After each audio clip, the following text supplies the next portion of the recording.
Pour terminer notre apprentissage de bicep, nous allons maintenant nous intéresser aux conditions et aux boucles.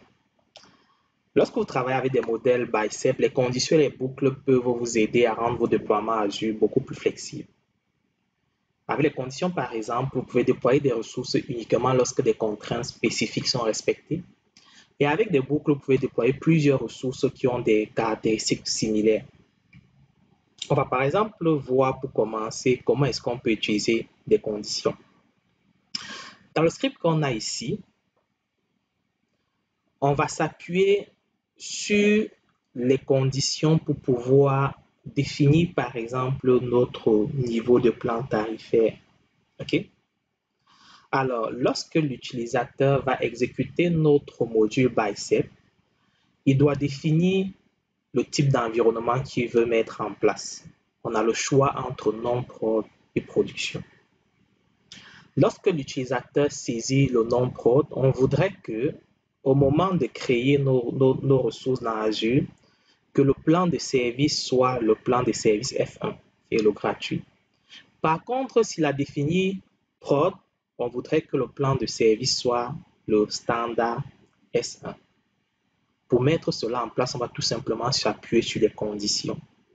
Donc, la condition ici va permettre de définir notre variable AppServicePlanName qui va prendre pour valeur S1 ou F1 en fonction de la valeur du paramètre environment_type. Donc, si environment_type est prod, sa valeur va tout simplement être égale à S1. On peut également déployer des ressources en s'appuyant sur des conditions. On voudrait par exemple que lors du déploiement de nos ressources, on voudrait que si on est en environnement de production, qu'un slot de déploiement soit automatiquement associé à notre ressource. Pour cela, on va créer une ressource Web Application Slot. Mais compte tenu du fait que les slots ne sont disponibles qu'à partir des plans standards, et on a vu qu'avec notre script, le plan standard est défini lorsque notre environnement a pour valeur prod. À ce moment-là, on va ajouter la ressource slot uniquement si notre environnement est production. Pour le mettre en place, on peut tout simplement utiliser le if. Donc, au moment de définir notre ressource, une fois qu'on a défini le type de la ressource, après le égal, on va tout simplement mettre notre condition if et là mettre la condition à respecter, donc environment type égal à prod.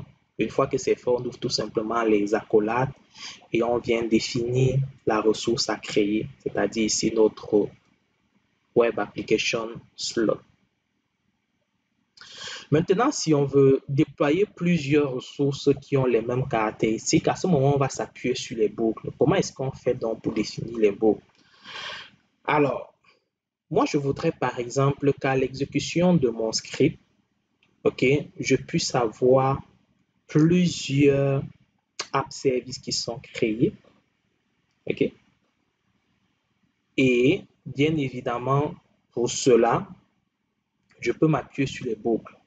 Donc, on a notre fichier, notre module appService.bicep qui va permettre de créer à chaque fois un plan de service et bien évidemment le app service correspondant.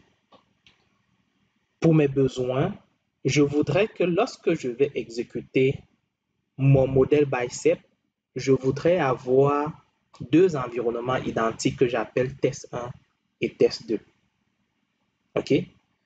Si je ne veux pas exécuter mon script deux fois, à ce moment-là, je peux tout simplement utiliser une boucle et appeler mon module dans cette boucle. Alors, comment est-ce qu'on va faire?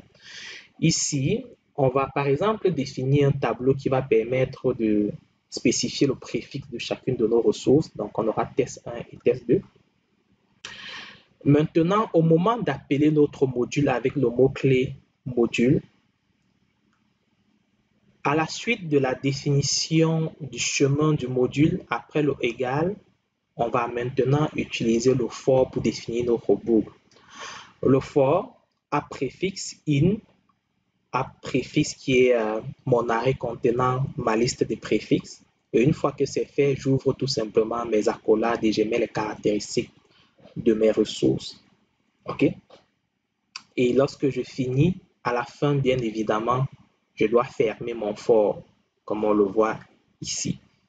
C'est tout ce qu'il faut faire pour définir une boucle. Lorsqu'on va exécuter ce module, lorsqu'on va exécuter ce modèle bicep, à chaque fois qu'on va l'exécuter, il va nous créer les deux ressources, bref, il va nous créer nos deux environnements, ce qui veut dire un plan de service et un app service test 1, un autre plan de service et un app service test 2. OK?